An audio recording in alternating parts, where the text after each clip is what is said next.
ছোট ভাই মন খারাপ করে বলিস কেন?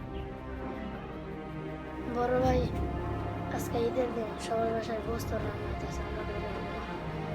হ্যাঁ রে ছোট ভাই, তবে দেখি।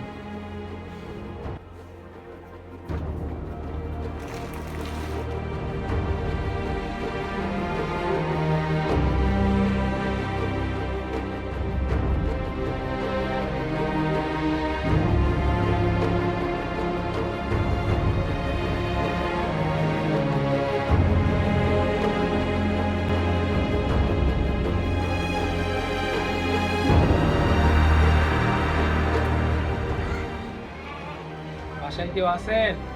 ভাই কেউ বাসায় আছেন? কে রে ডাকস? কিসে কি সমস্যা? ভাইজান আমরা তো গরিব মানুষ, কুরবানি দিছি না, একটু মাংসের জন্য আসছিলাম, যদি একটু মাংস দিতেন। আমার ছোট ভাইটা না খায় গেছে। যা, কোনো গোস্ত নেই, সারাদিন ছেলে তো করে গোস্ত করে দিমু, অন্যদিকে দে যা।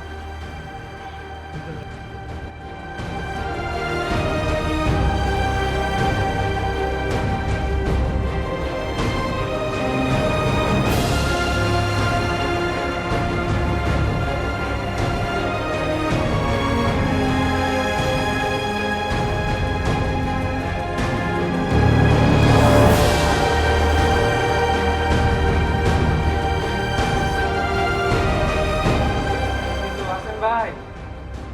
ও ভাই কেউ বাড়িতে আছেন?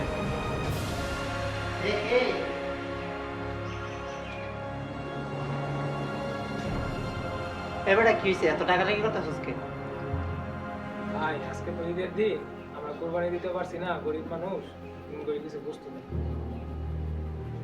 বুঝছেন না? ধুর বেটা, সকাল থেকে বস্তু দিতেছি, সারাদিন কইছিলি, এতক্ষণ আসছস? সব বস্তু কি তোদেরকেই দিয়ে দেবো নাকি?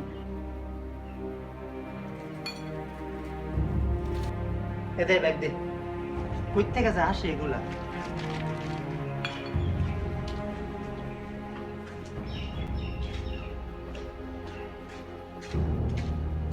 নে ধর।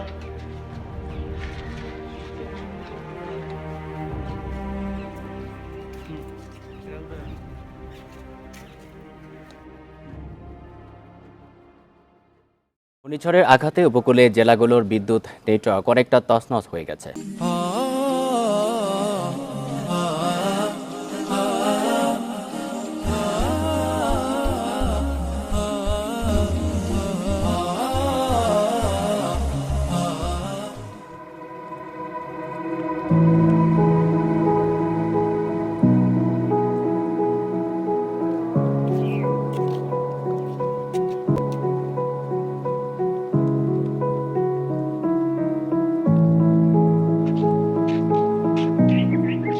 ভাইজান, আমরা তাহলে কইছে কোরবানি দিয়ে গোস্ত বানাই দিতে।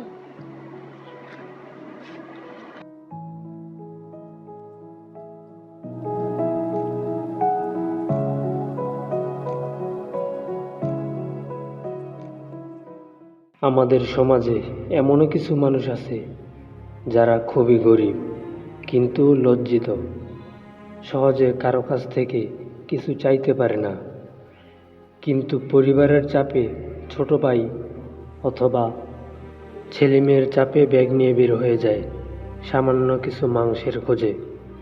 তারপরেও কিছু লোক আছে তাদেরকে না বুঝেই তাড়িয়ে দেয়। তো আজকের মেসেজটি শুধু তাদের জন্যই ছিল।